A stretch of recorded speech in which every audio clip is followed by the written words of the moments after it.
Ternyata masih banyak yang ragu dengan vaksinasi COVID-19 yang sekarang mulai digencarkan pemerintah untuk menghentikan pandemi COVID yang terus melanda kita. Pada tahap awal, vaksinasi dilakukan untuk para tenaga kesehatan yang memang sejak awal harus berjibaku menangani para pasien yang terpapar virus COVID-19. Orang-orang yang berisiko tinggi tertular. Nah, setelah para tenaga kesehatan, kini pemerintah mulai menyasar para pelayan publik, termasuk para tokoh agama yang sering berinteraksi dengan para jamaahnya.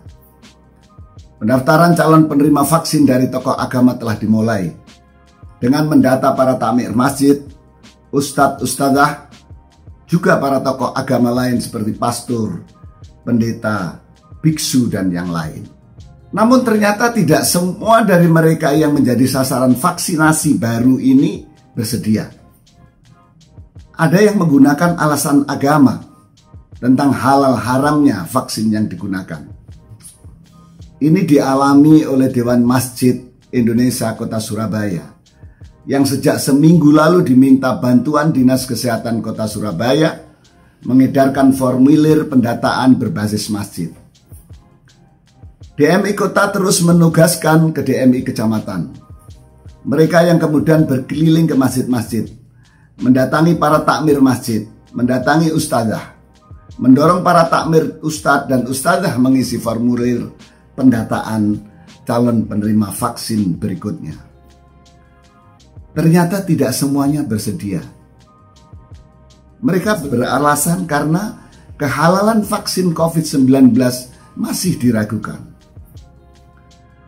Justru para ketua RT dan ketua RW di sekitar masjid yang malah menawarkan diri untuk didata sebagai penerima vaksin berikutnya. Ini menarik. Ini jelas membuktikan masih ada yang salah atau yang kurang dengan komunikasi publik tentang vaksinasi COVID. Yang selama ini memang terkesan kurang melibatkan tokoh agama sebagai panutan untuk vaksinasi. Padahal MUI sudah mengeluarkan fatwa tentang vaksin ini. Juga telah ditegaskan oleh Wakil Presiden Republik Indonesia, Kiai Haji Ma'ruf Amin, yang juga seorang kiai. Jadi memang banyak hambatan untuk mengendalikan pandemi COVID-19. Tidak hanya masalah disiplin masyarakat terhadap protokol kesehatan, tapi juga ketika kita hendak melakukan vaksinasi ini. Tampaknya diperlukan strategi khusus komunikasi publik untuk menyadarkan pentingnya vaksinasi, yang tujuannya tidak hanya menghindarkan penerima vaksin dari resiko tertular virus, tapi juga menjaga agar segera pandemi ini melandai atau bahkan hilang dari bumi Indonesia. Vaksinasi adalah langkah pamungkas menghentikan wabah. Karena itu keberhasilannya sangat menentukan kapan bangsa ini akan terbebas dari pandemi yang mengganggu semua tatanan kehidupan kita, baik ekonomi, sosial, maupun kebudayaan. Tempat ibadah pun menjadi sepi karena pandemi. Setidaknya tidak bisa sebebas seperti masa normal untuk menggelar kegiatan keagamaan. Faktanya, banyak juga kiai dan jamaah yang berguguran karenanya.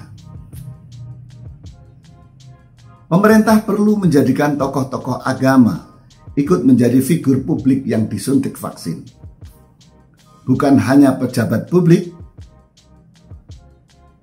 biar para takmir, ustadz dan ustadzah tak ragu untuk mengikutinya. Jadikan mereka teladan dan panutan untuk vaksinasi, bukan hanya menjadi pendoa seperti biasanya.